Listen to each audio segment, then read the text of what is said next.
T-minus 30 seconds. DeAndre Hopkins! Justin Jefferson, have a day! What a catch! C.D. Lamb! Only this guy, I think. I mean, maybe I'm trying to think of somebody else. And he hurdles his way into the end zone.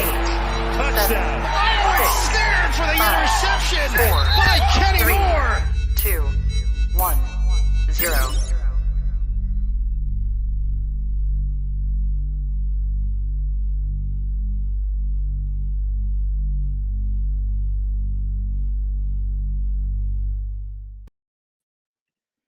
Are you not entertained? Are you not entertained? Welcome into the final drive, ladies and gentlemen. I'm your host, Josh Frey-Sam.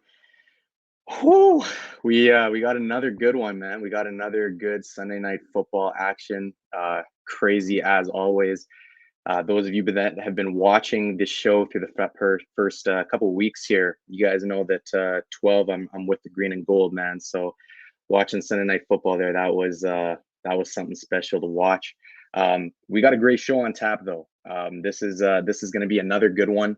I have guest co-host Taylor Allen coming up right now, and then we're going to have Alex Barth from 98.5, the Sports Hub there in Boston, coming up in a little bit. But I mentioned we got Taylor Allen, so without further ado, let me bring in my guy from the Winnipeg Free Press here, sports section. Mr. Taylor Allen here in Winnipeg, Manitoba. Taylor, what's going on, man? Not much, but this is the absolute worst timing ever for me to be on this show. It feels like, as a Vikings fan, it's like you planned this perfectly. The Packers win a nail biter at the last second here, then you get to have me on. You get the gloat right in my face. So, man, well played, my friend. Well played. Man, I'm like I told, I'm buzzing right now. Like I just I don't really even know what to. I'm struggling to get out words right now. Do you know what I mean? Like it is just I've never a doubt though. Let me just say for the record, never a doubt in my mind. And that's because I got 12 always. You know what I mean? So that was pretty incredible, man. Let's break down these games because we got Alex coming in about 13 minutes time or so. We'll break down a few games beforehand, but let's start with this Sunday night game. I obviously have a ton to say on it, but I do want to hear from you first. Obviously, you being of the Minnesota Vikings fandom there. I know you probably don't want to talk about it, but let me get your initial thoughts, man, on this game, man. We've been blessed through the first few weeks of football here with just ridiculous Sunday night football games. So what do you think about this one? Well, I'm used to this by now, but yeah, kind of similar to you when San Fran scores that touchdown with 37 seconds left. I mean, my facial expression didn't change whatsoever because I'm like, I don't care if Rodgers has 0 timeouts or a million timeouts. That's more than enough time for him to march down the field, or not even march. You really just complete 2 passes, put them in field goal range, and steal a win. And of course, that's exactly what happened. And I know it's only week 3, but that's a big win for the Packers. I mean, the Vikings get their first win today. The Bears 1-2, and also that was a bit of a tough one for them. And then the Lions are obviously the Lions, although they should be 1-2 too. But we can get into that later. But yeah, for the Packers to get up to 2-1 now, and be in first place in NFC North is a big one for sure. Yeah, no question. And the other thing is like this game was not so much like. Of course, San Francisco versus Green Bay. These are two of what we would like to think are the two of the premier franchises in the National Football Conference, and that are going to be hopefully competing with the Tampa Bay Buccaneers come January to represent the NFC in the Super Bowl. This was kind of a weird game, though, in a lot of senses, just because of all the injuries that were leading up to it. I mean, you even had Nick Bosa, who played in this game, but he was a little bit banged up. And then you also have the Packers obviously down David Bakhtiari. Now you're also down Elton Jenkins on that left tackle. And now you put in Josh Neiman, who, if you're not a Packers fan, you probably have no idea who Josh Neiman is entering this game. Probably a lot of Packers fans don't even know who Josh Neiman was ahead of this game, So you have Josh lined up against Nick Bosa for this game, like that's who he's lined up against. Like, welcome to the NFL, you know what I mean? And so they obviously tried to help him out a lot. And I thought Chris Collinsworth did a great job of making a note of the fact that the Packers getting the ball out of their hands quickly, and really Josh, I thought, did a really good job today overall. This was a lot for me though. Like, I thought the better team won today, in my opinion. I don't know if you agree with that, but Sadly, I would agree with that. Yes. yeah, like I think the better team won today. Like I do think that the 49ers looked a little discombobulated a lot of times. I thought that, they obviously tried to get the ball in the hands of their playmakers, as Kyle Shanahan does so well, drawing up all these different play designs. But they tried to force feed George Kittle. George Kittle obviously made some big plays. Deebo Samuel was really shut down for a lot of this game by Jair Alexander. I thought that this was just a lot of, with the penalties, really stood out to me in this game, and it was a lot of self-inflicted things by the San Francisco 49ers. Overall, I think the better team won today, but the San Francisco 49ers, I think that, I don't know if you agree, but I think you would have to be slightly concerned about some of these self-inflicted, penalties, and just, costly turnovers, like that Jimmy Garoppolo fumble earlier in the game. What are your thoughts on that? Yeah, well, the thing is with the Niners, I mean, no one was talking about Jimmy Garoppolo going into the season. It was all, everyone just wanted to talk about Trey Lance and, okay, how many games will it take before he gets to start? Will it be 2, 3, 6 max, whatever? But Jimmy's, I mean, he's done all he can ask of the guy. I mean, they were 2-0. They came so close to being 3-0 today. And it's kind of funny. It's like every time you're about to think, like, like Jimmy Garoppolo is actually, he's a pretty good quarterback. Like, he deserves some more love. Then he makes like a really boneheaded play, like that fumble. Just a couple poor decisions he made as well, kind of in the final last quarter as well. But luckily he didn't get burned on those. But yeah, I mean, Jimmy, I think I think he's kind of earned a longer leash here. I don't think that the Trey Lance chatter should really get too much louder. But again, it's kind of funny though. It seems like every time Trey Lance does get put in the game near the goal line, he does make a play, so that gets people more excited. And it's actually really funny. Every time Trey Lance comes off the bench for a play, you hear the crowd get all excited and they start cheering and stuff. So people are dying to see this kid play, which I totally understand. But I think if you look around the NFL, you see how these other rookie quarterbacks are doing. Zach Wilson, Trevor Lawrence, Justin Fields today. I'm sure all those guys would love to have maybe sat for a couple of weeks and kind of learn the game a little more, because as talented as some of these guys are, and I think all those guys are going to figure it out eventually. But man, it's been tough watching those guys, especially Zach Wilson. Like, that was a guy I was really high on, and he looks like he's a boy playing against men. So Trey Lance is in a good situation. So if I was a Niners fan, I know Jimmy's not like, not super exciting, but I think you got to ride out him for at least half the season here, and then Trey, slowly get ready for that spot. Yeah, I agree with you in the sense that, Jimmy has certainly earned a little bit of a longer leash here than I think a lot of us were anticipating he would. Like, I don't know when San Francisco's bye week is, but I think that preseason I was kind of thinking, okay, when that bye comes, that's probably going to be like the perfect time to integrate Trey Lance, give him a couple weeks to get ready for his first NFL start. Maybe that's the case still. Maybe that'll happen still, but that remains to be seen. But I do think that, Jimmy G has certainly earned himself a longer leash here. But you do see a lot of the things that, with, you mentioned Trey Lance coming in and making plays. The biggest thing for me with Trey Lance too, with like when the 49ers went out and grabbed him, was the fact that how with Kyle Shanahan, the way this offense is designed, all this pre-snap motion, just moving around and all this stuff, all these athletes they have on the field. Obviously, they are down like 100 running backs right now, but regardless, they still have playmakers on the offense side of the ball. Now you integrate Trey Lance into that. You have him in this offense with the ability to run.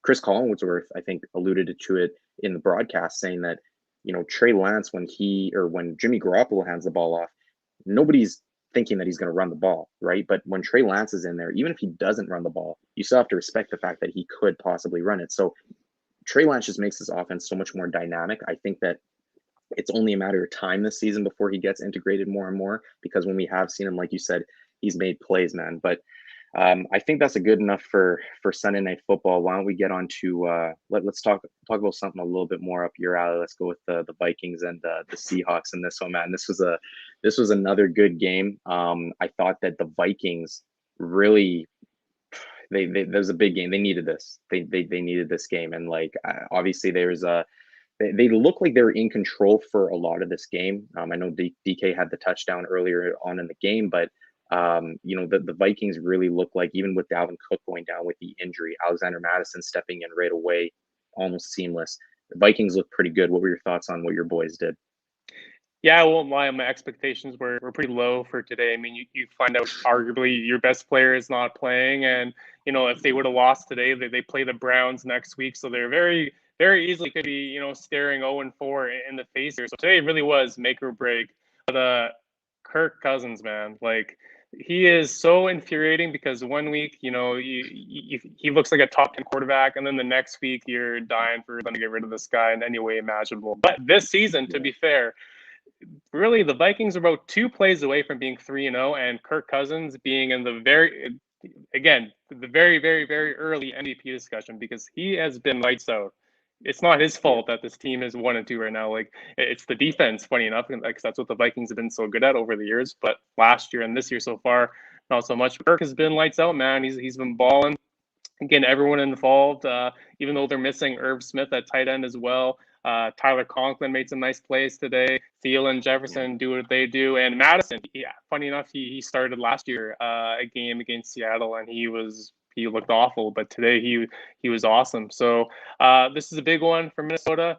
They're still alive, but again, it's kind of hard to get excited because you look at their schedule and it does not really get any easier. So, and then of course Green Bay winning today didn't do them any favors as well. But yeah, I mean 0-3 really would have been a death sentence. So the fact that they actually to win this one, gives us Vikings fans at least some reason to some hope to hold on to. And of course, in the end, we'll just get heartbroken like we do every other season. But yeah, it was a big one though. Kirk balled out. Even the Kirk haters, they can't say anything today because he played flawless, really.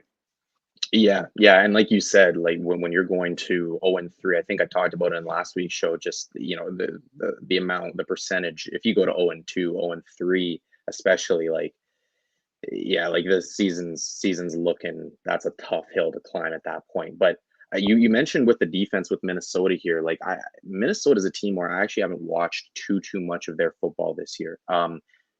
Maybe just because it's Minnesota, I'm not sure, but whatever. I haven't watched too much of their football this year. But I do agree when I have tuned in, Kirk Cousins has looked pretty well overall.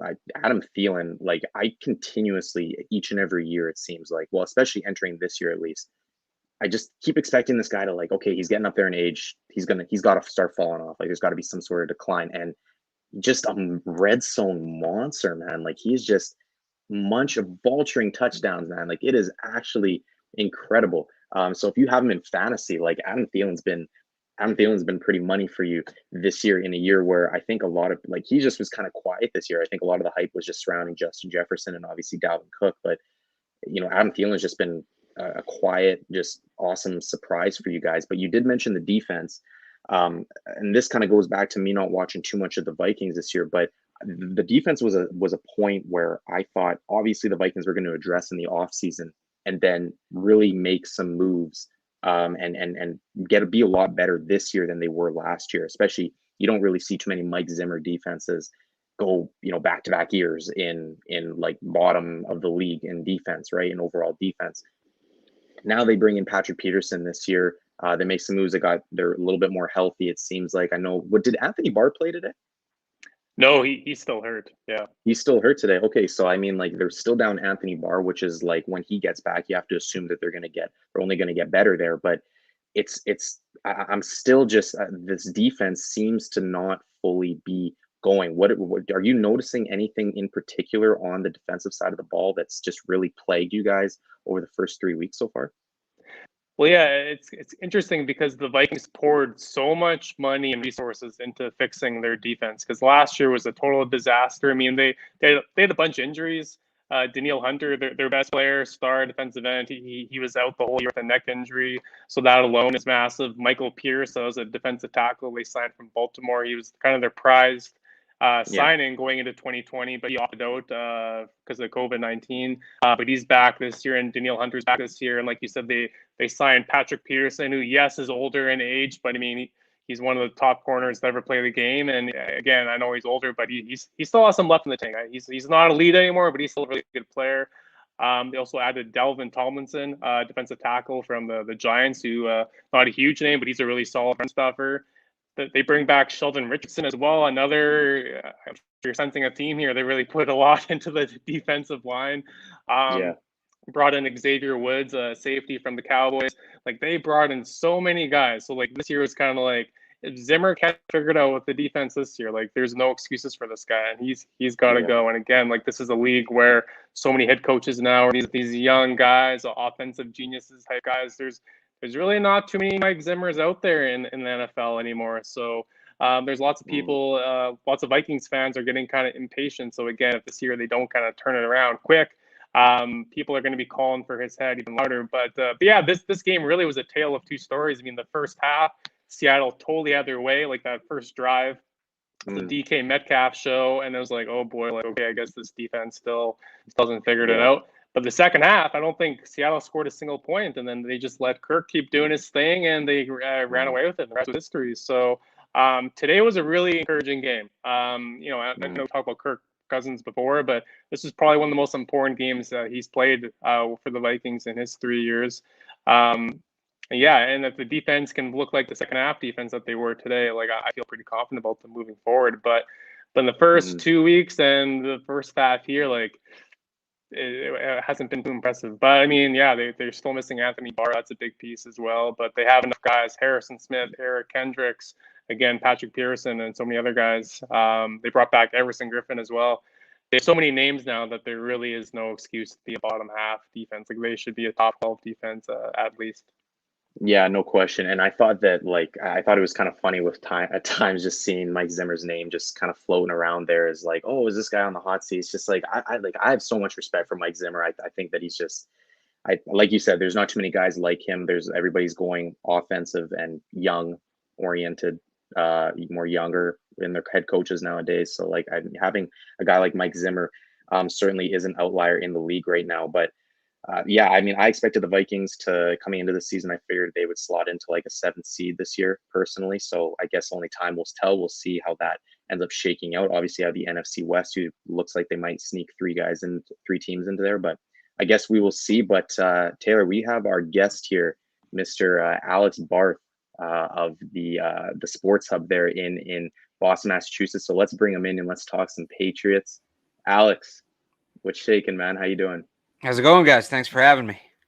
Thanks for coming on, man. Appreciate you coming on. Let's talk your Patriots, man. This has been an interesting season thus far for the Patriots, man. And I actually just want to kick it off by rewinding a little bit, maybe into training camp. Actually, Patriots were for me arguably the most interesting training camp as a whole for me for a couple of reasons. A, they spent a gajillion dollars in free agency. And as a result, they had a lot of kind of uncertainty in terms of who was going to fit in where. Even the wide receivers for me, the safeties, I thought Bill Belichick did a great job of obviously having a ton of safeties, as it seems like he always does, just having all these different versatile pieces to move around the defense. But the biggest uncertainty was at the quarterback position, obviously, with Cam Newton, Mac Jones. What was the feeling in and around town? Like, was it that he was going to be starting? Was it that Mac was going to win the starting job as the preseason continued? What were your thoughts? Like, did it catch you by surprise that Mac ended up stealing the starting job? Yeah, it did a little bit. I thought, especially after Cam missed that time at the end of camp, that Mac was the better quarterback. But they are historically very careful with rookies, and at that position especially, it kind of felt like Cam was going to get the start just because they weren't going to throw the kid out there right away. So that was the expectation just based off historical context. Obviously, that didn't happen. And, the common reason that's been given is, well, they didn't think Cam could be the backup. But I mean, I think something else must have happened, because if they were worried about Cam being the backup, but they knew they were going to draft this kid, then you got to sign somebody who can be a true bridge guy, or you just don't draft a quarterback that year. So, I don't know what exactly happened there. It really felt like even though Mac was the better quarterback, Cam was going to be the starter, but here we are. Yeah. And so with that being said, like, did it surprise you that Cam was cut, like, overall? Like, was it a matter of, like, even if he was not going to be the starter, did you think that he was going to stick around as the backup? No, just because of his vaccination status, I think, given, and obviously Belichick said no, but he has to say no. if that's why Yeah. Cam was cut. But having a backup quarterback who's unvaccinated and you might have to forfeit games, like I think that's just asking a lot. No doubt. Did no you doubt. guys Go see? ahead, Taylor. I'm just going to jump in for a second. Did you guys see Cam sure. Newton's side of the story? He did an interview a couple weeks ago, Yeah. and he was saying the only reason why he got cut is because he's such a big name, and it would have been a distraction having a guy like him back up Mac Jones. At least that's what he thinks in his head. And I mean, I think there's probably some truth to that. I think that was probably a part of it. The reality is he got beat out for the job. Like Mac was better. And he kind of acknowledged that, or at least to some extent, he acknowledged that. But I think there is something to that. If Mac comes out, incompletes his first pass, there's going to be a lot of people internally and externally saying, hey, we have a former MVP on the bench. This kid hasn't earned squat. So I don't think he's entirely wrong with that. And it's nothing against him. It's an unfortunate circumstance. Like, I think, just covering him, the other players loved him. I mean, he's a great locker room guy, but it's kind of true. You need your starting quarterback to be a leader, and to have that big of a presence kind of hanging over everything. It has nothing to do with his, like people take that as like his personality, because I know he kind of beats to the tune of his own drum. I think that's great. I think it makes him who he is, but he is a big presence, and to have that bigger presence as your backup quarterback would make things a little tough with the rookie. Now, he could probably go back up. Dallas was floated. He could probably back up a guy like Dak, who has had some success in this league. Like if the Chiefs wanted him, hypothetically, right? He could go back up Mahomes, because you're not going to have those questions. Mahomes' resume is rock solid. We know it is. Mac Jones has no resume. So that's kind of where that comes in. Well, let's stick with Mac Jones then. With that, how would you grade him so far this year? What are some good things you've seen from him? What are some bad things you've seen from him? What's the overall feeling from your side of things on him? Yeah, he's been good, for what you expect from a first-year quarterback, especially in this complicated of an offense. I think that, he's been poised. I think he stepped up in that leadership role. He's been a little too conservative at times, where maybe he's had throws down the field that he hasn't taken, and he's admitted as much. I think today he maybe overcompensated, maybe threw down the field a little more than he should have. But, he hasn't gotten a ton of help, whether it's drops, whether it's been the offensive line playing poorly. It hasn't been great. And with the offensive line, you wonder, okay, well, they're having trouble setting protections. That, he's a part of that. So that could be him. That's not to put it all on the offensive line. We don't know. I got to go look at today's game a little bit closer. But and the play calling certainly hasn't been great. So, they're 1-2, and they've got two pretty embarrassing losses. And normally you think, all right, well, the rookie quarterback's making rookie mistakes, and that's why you're losing games. It's everybody else. He's doing his part. He's doing, exactly what he needs to do. He's getting let down elsewhere. Go ahead, Taylor. I'll let you jump in again. Yeah, Josh, you mentioned how the Patriots spent $1 bazillion this offseason, which is something that they usually don't ever do. But one of those big splashes they made was signing Nelson Aguilar, who came off a really big year with the Raiders after being pretty disappointing with his time with the Eagles. Alex, I know Nelson had a good game week 1, but what have you kind of seen from him these last 2 weeks? He's been pretty quiet. Yeah, his usage has been weird. And it goes back, I was talking about with the play calling, right? You have Nelson. First of all, you have James White. He got hurt today, but you have James White, you have Kendrick Bourne, you have Jacoby Myers, you have Jonnu Smith. All great bubble screen guys. And they're out here running bubble screens to Nelson Aguilar. And, they have him when they're running like double post. They have him as the inside guy. Like it just schematically, it doesn't make a ton of sense how they're using him. So, he hasn't put up big numbers, but I don't know that he's been in position to put up big numbers. And there were a couple times, there's been 2 plays where he got open deep and Mac missed him. Like I talked about, Mac has missed some of those throws, but as much as it is that, his struggles have just been usage. And that's been a theme with the Patriots for the last couple of years, just sort of misusing players. Not necessarily guys coming here and playing poorly, but being asked to do things that aren't, the Patriots were so good for years because they'd find players who were good at really, really good at one thing that maybe other teams brushed aside because they couldn't do everything else as well. They'd find guys who could do that one thing, put that player into the game plan in that one element, and they'd get the most out of these guys. And they were the best at that, right? Yeah. And now they have, they're trying to turn N'Keal Harry into a ballerina. They're out here trying to use Jonnu Smith like he's Rob Gronkowski.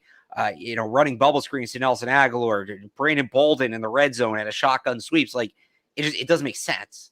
A lot of it just, it's not that they're, so I'd put Aguilar in that category where the numbers aren't where you want them to be, but I don't know that it's his fault as much as it's maybe the coaching staff's fault. Where's this Patriots team at right now? Where do you think they are in the NFL right now? Is this a playoff team in your mind? Because for me personally, coming into this season, I thought the Patriots, even with when Mac Jones got named the starter, I mean, call me crazy banking on a rookie, but I really did think that the Patriots could sneak into the 7th seed in the AFC side of things. What are your thoughts on where they're at right now? Yeah, I thought they were a playoff team. I really did. But a playoff team wins the game today. That's the reality. Defense allowed 14 points. Saints got a pick 6 and they had another interception. They returned to, I think, the 4, somewhere inside the 10. So defense gave up 14 points. And you'd like to see him make the stop at the end of the game because you want a good defense to do. But, if they have the talent. It's not like last year where it's Ryan Izzo and Jameer Byrd and, whoever. They have the talent. They're just, again, the usage is so odd. Like, even on the defensive side of the ball, that last drive I'm just talking about, they took Matthew Judon off the field. That's their best player. That's the highest paid player, defensive player in franchise history. And you took him off the field on the drive for the game. So, they have a playoff roster.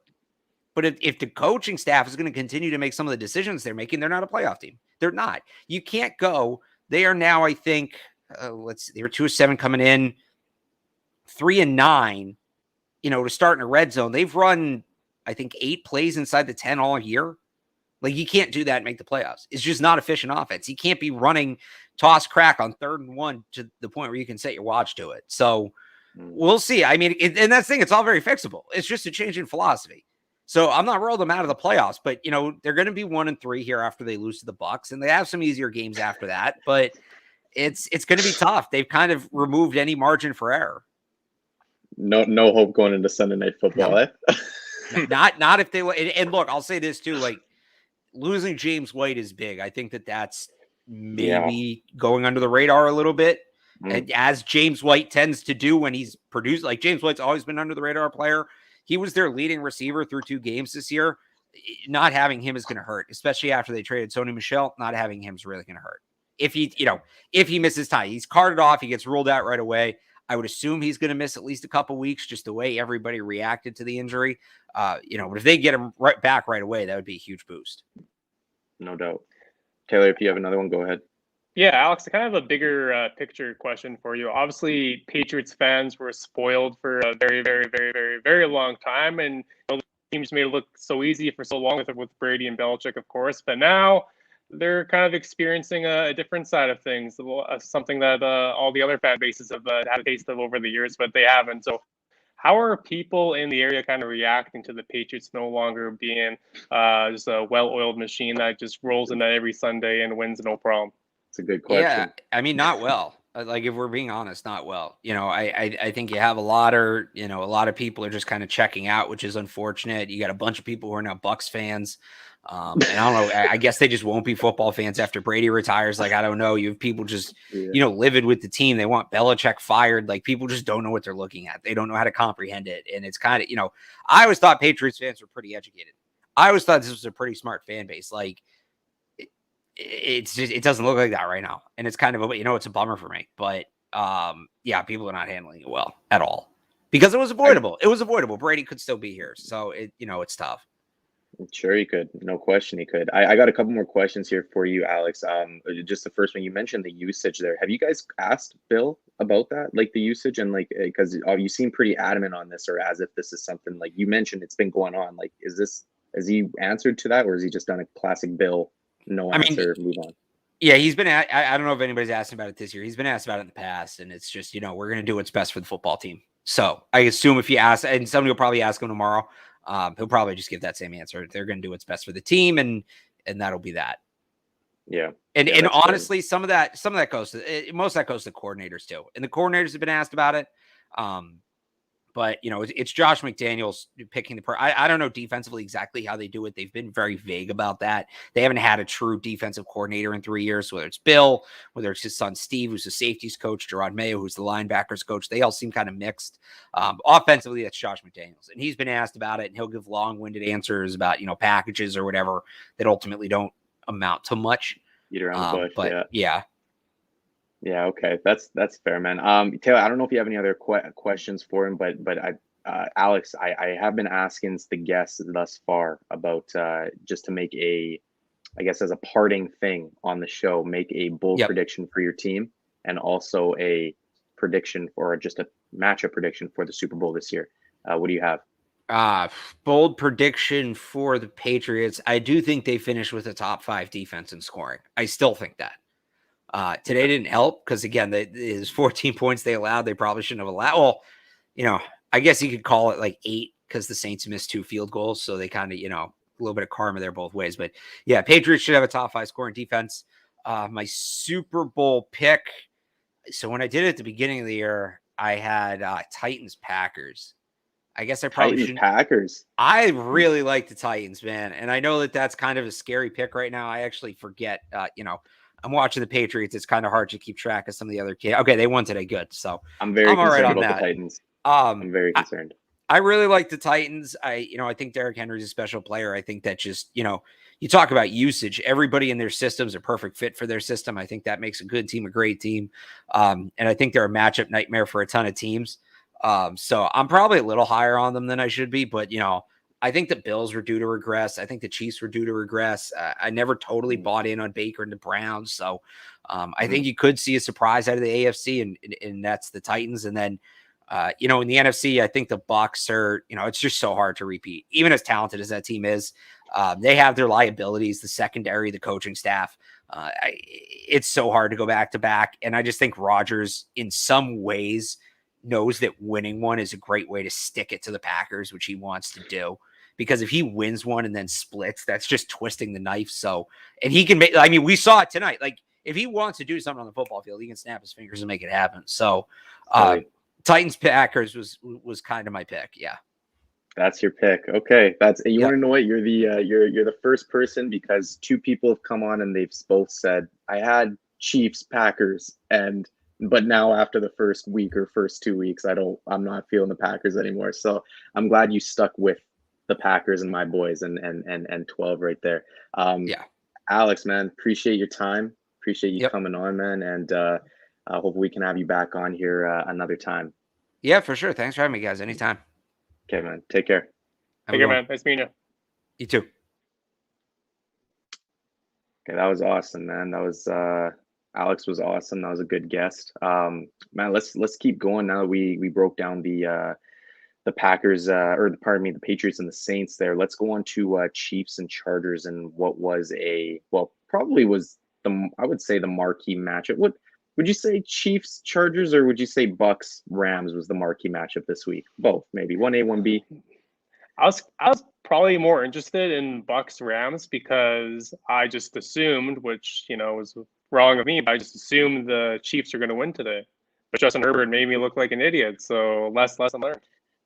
That guy's special, man. And also he ruined one of my teaser parlays. That was all I needed. I needed was Chiefs last one -1 on my teaser. That's shot now. Anyways, let's break this game down, man, because we were expecting fireworks. We got fireworks. Chiefs, obviously, Alex already just kind of alluded to, the Chiefs maybe regressing this year. I don't really necessarily agree with him. I thought that I think the Chiefs are still the cream of the crop of the AFC, and I think they're just gonna. Yeah, go ahead. I think what he means by that, though, sorry to cut you off, but I think more so what he probably thinks, and what I kind of think too, is like it's just so hard to make the Super Bowl 3 years in a row. Like, we still have all the talent in the world, and they totally beefed up their O-line this year, which is what killed them in the last Super Bowl.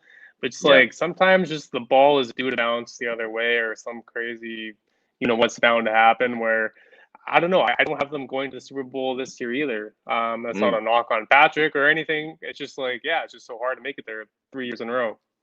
So who do you have going from the AFC then? Well, that's where I disagree with Alex, because I'm on the Cleveland Browns bandwagon. I think they can make it. They got the pass rush. They got the run game. I think Baker can make enough plays, and then he's got the confidence and swagger to get them there too. Kevin Stefanski, kills me to say this, but I think he's one of the best coaches in the league.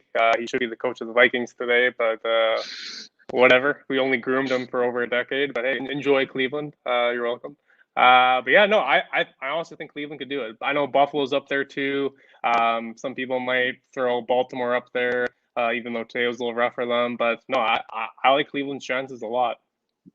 Okay, that's noted. That's noted. I'm not taking my guest co-hosts their predictions, but I mean that's good to know. You got Cleveland. I mean that's something that I can keep in the back of my mind now, going for the rest of the season at least. But okay, let's break down the Chiefs and Chargers, man. So this game was like I said, we had fireworks throughout this game. The Chiefs defense back-to-back weeks now they're bad, like run game, like in the run game. Like Lamar Jackson shredded them last week. And it seems like up the gut too. Like that's like specifically in the A and B gap, they're just getting absolutely torched. Now I don't really know enough about the Chiefs and their personnel to sit here and say, X, Y, and Z player is the reason for this or whatever their scheme, what defensive scheme that they're running there. But they're getting absolutely shredded up the middle, and that happened again once again today, like with Austin Eckler and whatnot. Rammed the ball down their throat. Keenan Allen also made some ridiculous catches today for Justin Herbert and the Chargers. Brandon Staley, I think right now, I don't know, what are your thoughts on this? Brandon Staley being the leading candidate for Coach of the Year right now. Yeah, I mean it's still super early, but I'm a big fan of his. He wasn't like a really well-known name when the Chargers hired him, but I think he's gonna make a name for himself this year. But on the flip side of that, though, was kind of one boneheaded move is that on the Mike Williams touchdown at the end of the game, they kind of scored and gave Patrick Mahomes way too much time, and they were lucky it didn't lead to anything.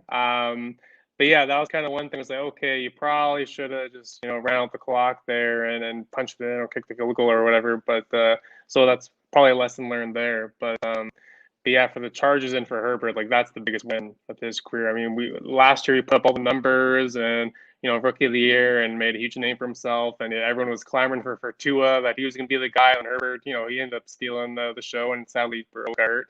But this year now it's like, okay, we know you can throw touchdowns and put up big numbers, but now let's back it up and get some wins. And so far, so good. And then Mike Williams as well. That's another guy who for years it's always been like, okay, this is the year Mike Williams is going to break out. He's a first round pick, this huge guy, and every year he gets hurt, it just kind of fizzles out. But so far through 3 weeks, it looks like this could finally be the Mike Williams arrival. So yeah, they're going to be a fun team to watch. Yeah, and you want to know what else? I think that we got, or when I say we, I think I would say like as the majority of the public, the vast majority of the public saying that, the AFC North was going to be that division to push 3 teams through into the playoffs with the Browns, the Steelers, and the Ravens. I'm so far off of the Ravens and the Steelers like bandwagon if I ever was even on it, but I'm so far off of that now. Like it's Browns winning that division for me, hands down, and that's it. That's the only team moving forward. And then I think now where I'm going with that is the AFC West that's the new division with the Chargers. I think will make it. The Raiders, I think will make it now. I think they've established themselves as one of the playoff teams this year. And then obviously I think the Chiefs are going to make it. One thing that I will note is that with Patrick Mahomes today, he made a pretty throw that maybe he gets away with a lot, and that being the I guess it'd be the game sealing interception.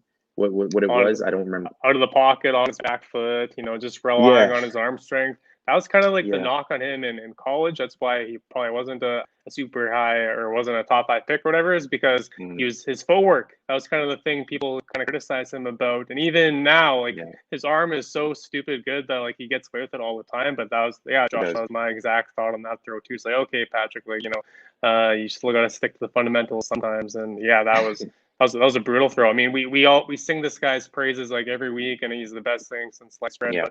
But when he has a boneheaded play like that costs his team the game, like you got to bash the guy too. Like he's not Superman. Like he's not perfect either. So yeah, that was a brutal throw. But I want to jump back to the Raiders for a second. You mentioned how you thought how you think that they're a playoff team. Yeah. For me, every season there's always a team that gets out to 3-0, 4-0, 5-0, and whatever, and then they totally flame out. Okay, so these are pretenders for you then. These are pretenders. They are the definition of a pretender to me. Okay. Derek Carr, excuse me, he looks awesome this year. Like, don't get me wrong, he's playing lights out, and I think Darren Waller is one of the best players in the NFL. But those guys are pretenders, man. They barely beat Jacoby Brissett today. I mean, to be fair, I think Jacoby's one of the best backups in the league. But yeah, I don't know. I'm not ready for the John Gruden and Raiders bandwagon. But maybe in a couple weeks from now, you can throw it in my face if they keep winning, proving me wrong. Well, let's transition to, because I think I wanted to cover the Raiders game anyways as the last game before we get out of here. Let's transition to the Raiders game. And being that, so you think that they're pretenders, which is interesting. I have a futures bet on the Raiders going over 7.5 wins, which is off to a phenomenal start. Vegas didn't even think that Vegas was going to do very well. So, but yeah, Vegas, I think that like this is a team. Now, when you say pretenders, you don't like, do you mean they're not making the playoffs, or do you mean that they're not making like a deep run? No, I think you'll win your bet. I think that they can win 8 games, but I don't think they're a playoff team. You don't think they're making playoffs like at all? No. Okay. Although I will say though, I think Max Crosby is going to be like one of the breakout stars of this year. I mean, who knew who that guy was last season, and now he's been like unbelievable. What was he, a 4th round pick? Yeah, that guy's been awesome. But no, I don't know, man. I'm not ready to jump on the Raiders bandwagon yet. I mean, they squeaked out quite a few of these games, and again, like I said, the Dolphins have their backup playing. I'm really bummed for Tua. I gotta be honest. He's the guy that everyone gave such a hard time after last season and in the off season and stuff, saying that they should just trade for Deshaun Watson and give up on the kid. But it's like, man, he's coming off of this huge injury, hasn't played in forever. And I know Joe Burrow and Justin Herbert made it look so easy, but I mean, these guys with COVID last year, like they didn't get a preseason and all these reps that they really needed and stuff. So like, be patient with this guy. So I thought he's going to make a lot of people look silly this year, and he still might. But I think that's a huge setback for Tua and the Dolphins. Because even if he does play in a couple of weeks, I think that's something that's going to probably linger and be in his head, and obviously be pretty painful to play through for the rest of the year as well. Yeah, I agree. I thought that Tua was going to, like, I didn't by any stretch of the imagination think that Tua was going to go off and like be an MVP front runner or anything like that this year. But I figured that this year he was going to really make a jump and solidify himself as a solid starting quarterback. Like the conversation going into next year's draft wasn't going to be, should the Dolphins draft a quarterback? It was going to be, how can the Dolphins build around Tua Tagovailoa, right? That's what I thought. Today in this game between the Raiders and the Dolphins, I've been talking a lot about them, like on my podcast, on this show. I've been talking on Twitter. I've been talking a lot about them because they are so interesting in the sense that the changes that they made this year, with Gus Bradley coming over as the defensive coordinator, that Raiders defense is looking really, really good. Like you mentioned, Max Crosby. They suffered a couple of injuries today. We'll see, I guess, how those progress, how those develop. But they really did ball out today. I think they had an early touchdown that they allowed today, but then besides that, I don't think they allowed a point until midway through the 4th quarter or something like that. So like the Raiders they went pretty crazy. Derek Carr was doing his thing. I think that the other thing that I'm noticing as well is today, especially, right, you have Derek Carr spreading the ball out to, I mean, Darren Waller, I think ended the game with, I think, 7 or 8 targets on the day, but he had like 5 catches on the day. And really was, for until I think overtime, only had 5 targets on the day. So Darren Waller, the fact that they were able to spread the ball out around, they're involving Henry Ruggs in it. They're involving Brian Edwards in it. They obviously were down Josh Jacobs today, but they were able to sub in their guys of Peyton Barber and Kenyon Drake getting some touches as well. The Raiders, for me, are doing a really nice job of utilizing the personnel that they have available to them. And then also, again, on the defensive side of the ball, they're obviously balling out. Jacoby Brissett, I will give kudos to Jacoby Brissett because he really did put on a show today. At some points, 4th quarter, overtime, Jacoby really just kind of grinded the Miami Dolphins team to even force overtime to begin with. I thought Jacoby did a really nice job there, eluding a couple of pass rushers and then finding a way to barrel into the end zone. But all in all, man, I really do like. I think Raiders make the playoffs. Personally, I disagree with you on that. I think they end up making the playoffs. I think it's maybe like a one and done kind of deal for them this year. But like this is a team for me where I put them in the same category as another team that I've talked about a lot this year is the Arizona Cardinals, where I just think their backs against the wall in the sense that like if the Raiders end up with 7, 8 wins and don't make the playoffs, like there's going to be some questions raised like at the end of this year about Derek Carr, maybe, even if he does ball out, Derek Carr maybe will be questions raised. John Gruden, I think there'll be questions raised. Even Mike Mayock, maybe about questions raised, right? Maybe some changes to happen there. But overall, that's my thoughts on the Raiders, man. I know we're at the 45-minute mark. I don't know if you have any final thoughts on the on week 3 or just on this Raiders Dolphins game. I think the final thought on week 3 would be, holy crap, the kickers in the NFL are good. Oh man. Justin Tucker, Mason Crosby didn't get to touch on some of these kicks too much. And again, as a Vikings fan, I don't really know much about the ball going through the uprights. So seeing it today was pretty impressive. I'm not used to seeing that, at least when the kickers are wearing purple. But yeah, holy crap, man! Justin Tucker. You got to feel for Detroit, man. Like, holy, like you don't have to feel for them, but like at the same time, it's like, man, like the fact that it just bounced like perfect, because like if the ball hits the upright in a certain, like the crossbar in like a certain way, it bounces out, right? Like the fact that it just bounced, boom, and I obviously had that lower trajectory, so it allowed it to kind of like skid off a little bit, but like the lower trajectory, boom, it bounced and it went in. It's just like, man, like that's like I don't even know what like that's just awful. Like that's awful destiny for the Lions, man.